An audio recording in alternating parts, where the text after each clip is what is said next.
कि चुनाव की तिथियों की घोषणा नहीं है, बिहार के बच्चों के भविष्य के सुधार की शुरुआत होने की तिथि की घोषणा है। क्योंकि इस बार बिहार जाति, धर्म, नाली गली, मोदी, नीतीश, लालू, प्रशांत किशोर के लिए नहीं, अपने अपने बच्चों के लिए वोट करेगा, अपने बच्चों के पढ़ाई और रोजगार के लिए वोट करेगा, बिहार में बदलाव के लिए वोट पड़ेगा और उस शुरुआत के लिए वोट पड़ेगा जिस सपने को लेकर हम लोग यहाँ आए हैं कि आने वाले 10 साल में इस देश के 10 अग्रणी राज्यों में बिहार को शामिल कराएं। एक ऐसा भी दिन आए जब यूपी, पंजाब, हरियाणा, गुजरात, महाराष्ट्र से लोग बिहार में नौकरी मजदूरी करने आए, वैसी व्यवस्था बनाने के लिए वोट पड़ेगा। कोई कितना भी प्रयास कर ले, ये परिवर्तित होने वाला नहीं है। 2 चरणों में चुनाव की घोषणा है। बहुत बेहतर है। पहले जो बिहार में 4 चरण 5 चरण में जो चुनाव 2015 में हुआ था, पिछले बार चुनाव 3 चरणों में हुआ था, तो ये कहीं न कहीं लोगों का मानना है ये कई चरण के जो चुनाव होते थे कि उस समय मोदी जी का जलवा होता था और भाजपा के लोग कई चरणों में चुनाव इसलिए कराते थे ताकि ज्यादा से ज्यादा मोदी जी आए और प्रचार करें। ये ऐसी सोच रही है उनकी। मैं भी उस दल के साथ काम मैंने किया है और हम लोग जानते हैं, इसीलिए ऐसे 8-8, 9-9 चरण में चुनाव कराए जाते थे कि ज्यादा से ज्यादा मोदी जी की सभाएं हो सके। अब कहीं न कहीं भाजपा ने भी मान लिया है कि भैया मोदी जी कितना भी सभा कर ले, उससे परिणाम बदलने वाला नहीं है। इससे अच्छा है भैया 2 ही चरण में कराकर खत्म करो।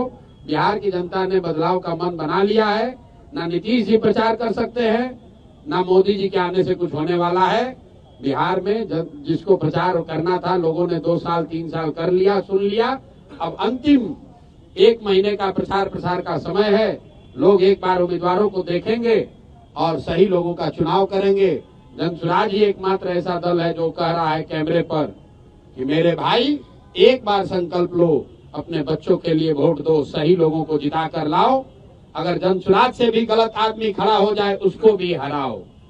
हर हालत में इस बार बिहार के लोगों को संकल्प लेना है कि अच्छा आदमी ही जीतना चाहिए। जनसुराज जीते या न जीते, भाजपा जीते या न जीते, मोदी, प्रशांत किशोर, नीतीश, लालू जीते या न जीते, बिहार जीतना चाहिए, बिहार के बच्चे जीतने चाहिए। इसलिए कोई गलत आदमी को वोट मत दो। अगर वोट दोगे तो याद रखना अगले 5 साल इसी भ्रष्ट व्यवस्था के साथ जीना पड़ेगा। बच्चों को बेरोजगार होना पड़ेगा, युवाओं को बाहर मजदूरी करनी पड़ेगी। मेरे भाई जो बोओगे वो काटोगे। तो ये मौका है बुआई का।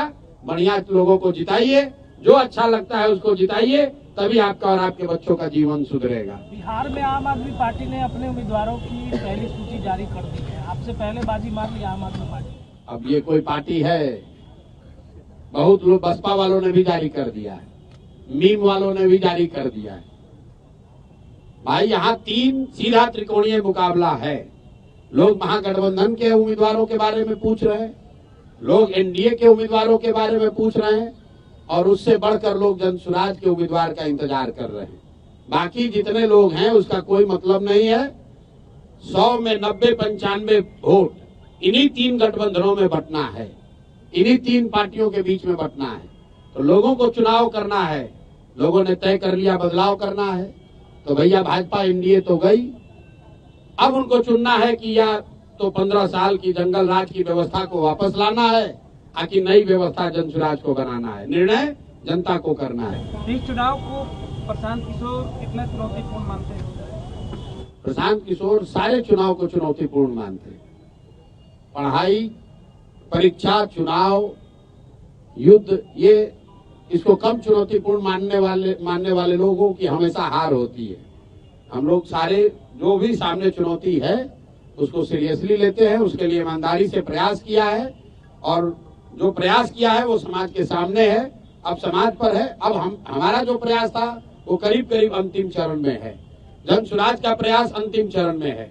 अब प्रयास के ऊपर विचार करके वोट देने का काम बिहार की जनता को करना है।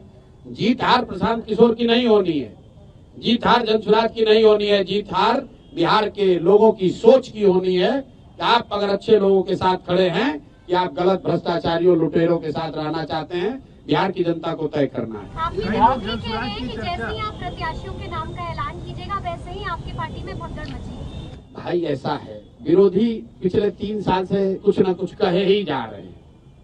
अरे देखिए कितना दिन पैदल चलेंगे तो इनके साथ कोई नहीं आएगा। लोग आने लगा तो कहा अच्छा अभी आ रहा है, दल नहीं बनेगा। दल बन गया तो कहा अब बिखरने वाला है। जब दल में भीड़ आ गया तो कह रहा है भीड़ आ रहा है लेकिन वोट नहीं करेगा। जब भीड़ आ गई तो उसके बाद फिर कहने लगा कि अरे भैया इनको प्रत्याशी नहीं मिलेगा।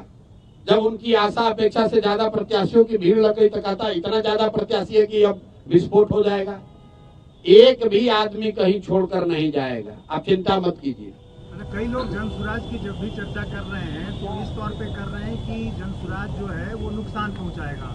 किसी खास तौर से पहले महागठबंधन की चर्चा हो रही थी, अब ज्यादा चर्चा इस बात की हो रही है कि एनडीए को नुकसान पहुंचाएगा। तो वाकई किसको नुकसान? दोनों को नुकसान पहुंचाएगा। कितना गणित आप समझ लीजिए, पिछली बार दोनों गठबंधन को मिलाकर 72% वोट पड़ा है। तो जितने आप लोग पत्रकार अनुभवी लोग हैं जो ये कह रहे हैं कि जगह नहीं है, तीसरे का विकल्प का जगह कहाँ है, तो आप समझिए कि पहले तो भाई दोनों गठबंधन को मिलाकर 72% वोट पड़ा है, मतलब 28% लोगों ने तो पहले से ही इनको नकारा हुआ है। तो उस 28% का एक बड़ा वर्ग जो है वो जन स्वराज को वोट करेगा। और दूसरा मेरा जो सबसे बड़ा आलोचक है, आपकी गणना को ही मान ले कि भैया दोनों का वोट थोड़ा थोड़ा काटेगा। मान लीजिए आपका जो भी गणना, हमारे पास तो थर्मामीटर है नहीं कि बता दे किसका कटेगा कितना, लेकिन इतना तो सब मान रहे हैं कि दोनों का कुछ ना कुछ नुकसान होगा, किसी का ज्यादा थोड़ा किसी का कम। अगर दोनों दल का 10-10% भी नुकसान हुआ तो उसमें जोड़ दो भैया 28% और 10-10% दोनों का काट दीजिए, कहानी खत्म। आपको लग रहा है कि भैया ये कैसे होगा, हमको दिख रहा है कि इससे आसान तो कुछ है ही नहीं। आप लोग कह रहे हैं भैया इनका MY समीकरण है, और आप यही कह रहे हैं कि ना भैया 10 में एगो दूगो तो MY समीकरण वाले लोग भी आपको वोट दे रहे हैं। 2-3 मुसलमान यादव भी तो जन स्वराज को वोट दे रहा है। तो भैया अगर 2-3 मुसलमान और यादव वोट दे रहा है तो 10% वोट उनका गया। आप कह रहे हैं एनडीए का ज्यादा कट रहा है, तो 10% से ज्यादा उनका जोड़ दीजिए। 28% और 10% जो कटा महागठबंधन का और एनडीए का जितना कट रहा है वो जोड़ लीजिए, आपको पता चलेगा कि जन स्वराज को कितना वोट आएगा। हमने आपको कहा कि हमको गाली देने के नजरिए से बहुत लोगों ने कहा ये वोट कटवा पार्टी है। हम कहते हैं ये हमारा मेडल है कि हम वोट कटवा पार्टी हैं, दोनों का इतना काटेंगे कि दोनों कट के साफ। प्रशांत जी, आप चिराग पासवान की तारीफ करते हैं, चिराग पासवान आपकी तारीफ करते हैं, तो क्या कहीं आने वाले दिनों में के बीच में खिचड़ी तो कोई नहीं पक रही है? भाई हम लोग, मैं चावल दाल खाने वाला व्यक्ति हूँ, खिचड़ी खाने वाले लोग नहीं है। न खिचड़ी खाते हैं न खिचड़ी बनाते हैं। चिराग पासवान की एक बात के लिए हमने तारीफ हर समय की है, आज भी करता हूँ, कि चिराग जी विशुद्ध तौर पर बिहार में जाति और धर्म की राजनीति नहीं करते। लेकिन इसके अलावा चिराग पासवान भाजपा के साथ लड़ रहे हैं। हमने कहा कि वो बिहार से राजनीति करते हैं, बिहार की राजनीति नहीं करते हैं। बिहार की बात करते हैं लेकिन बिहार की बात के लिए खड़े नहीं होते हैं। और अभी वो एनडीए में चुनाव लड़ेंगे तो हमारे आमने सामने चुनाव होगा। उनको 20 सीट मिलेगा कि 25 हम ये जानते नहीं है, लेकिन जितना भी मिलेगा उसमें तो सीधे उनसे और हम लोगों के प्रत्याशियों से मुकाबला होगा। तो समझौते की सवाल कहाँ है?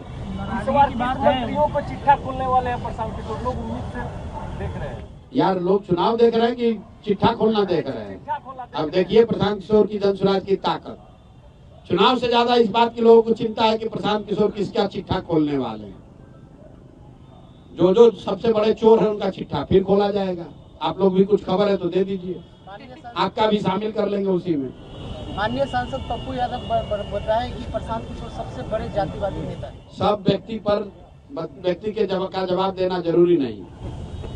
प्रशांत जी, आप कई बार कह चुके हैं कि पहले लड़ाई एनडीए और जन स्वराज के बीच, अभी भी कह रहे हैं। अभी आपने कहा कि एनडीए चली गई, अभी भाजपा अरे भाई चली गई मतलब हारना निश्चित है, इसलिए कि उनका डिनोमिनेटर वोट का बड़ा है।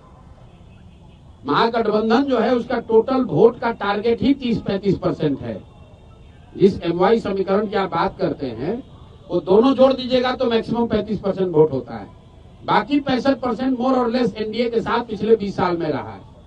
तो निश्चित तौर पर मुकाबला एनडीए से है। प्रधान जी, बिहार में जाति राजनीति होती है, इससे इनकार कोई नहीं करता। अभी बार बार MY समीकरण का हवाला देकर हम बोल रहे हैं, तो क्या जन स्वराज भी जातीय समीकरण का ख्याल रखेगी? जातीय समीकरण का ख्याल रखने का मतलब क्या है? हर पार्टी के पीछे कोई न कोई समीकरण रहता है, जैसे बार बार आरजेडी के हम लोगों ने समीकरण दिया है कि जो आधे हिंदू भाजपा के खिलाफ, एनडीए के खिलाफ वोट कर रहे हैं, उन आधे हिंदुओं के साथ 20% जो मुसलमान हैं, उनका जो समीकरण है, सामाजिक राजनीतिक गठजोड़ है, वही जनसुराज का आधार है।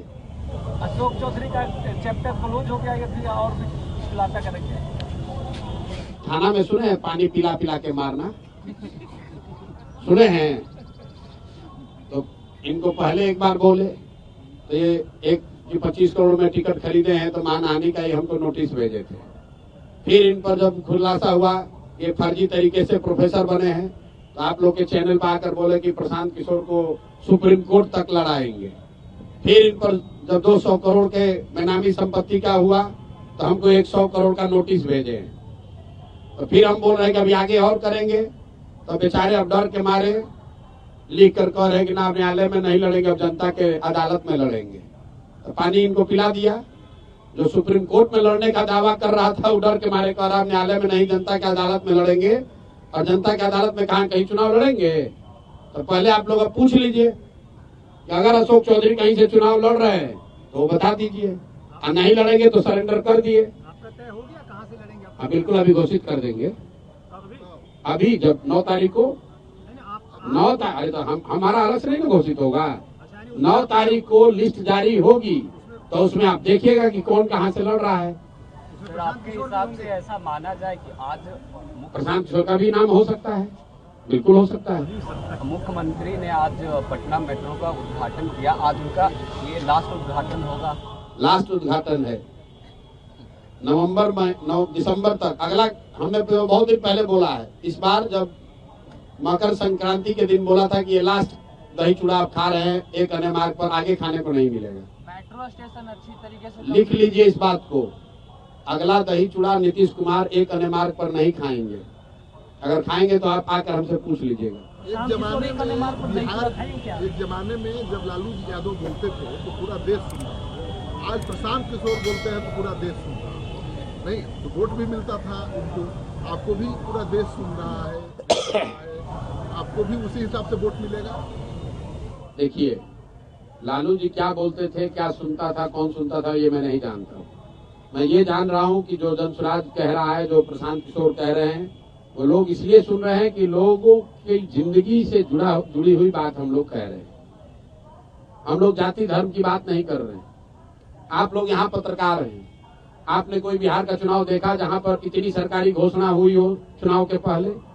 सरकार ने तिजोरी खोल दिया, हर आदमी को एक तरह से सरकारी तरीके से घूस देने का कोशिश किया है। प्रशांत किशोर 1 साल से कह रहे हैं भैया चुनाव आएगा, नेता और सरकार पैसा देगी, 500, 1000, 2000, 5000 रुपया जो पैसा दे पैसा ले लो, लेकिन इससे संतुष्ट नहीं होना। अपने बच्चों के लिए रोजगार, पढ़ाई मिले उसका जुगाड़ कर लेना मेरे भाई। 10,000 रुपया दिया है, 1 महीना में खत्म हो जाएगा, लेकिन बच्चे को रोजगार मिलेगा, जीवन सुधर जाएगा।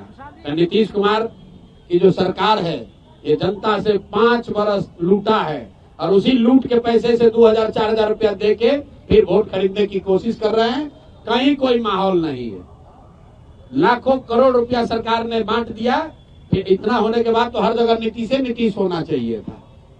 कोई कहीं चर्चा नहीं है, सिर्फ और सिर्फ एक ही बात अभी लेकर बैठे हुए हैं कि जातीय समीकरण है, लालू जी के डर से हमको वोट पड़ जाएगा। इसके अलावा कहने के लिए कुछ नहीं है उनके पास। प्रचार भी नहीं करने को तैयार है। 2 चरण में चुनाव हो रहा है। यही भाजपा वाले 2015 में 5 चरण का चुनाव कराए थे, 1.5 महीना चुनाव चला था। अब इतना भी विश्वास नहीं है कि मोदी जी के आने से वोट बदलेगा, तो कहता है चलो भाई जल्दी करा के निपटाओ।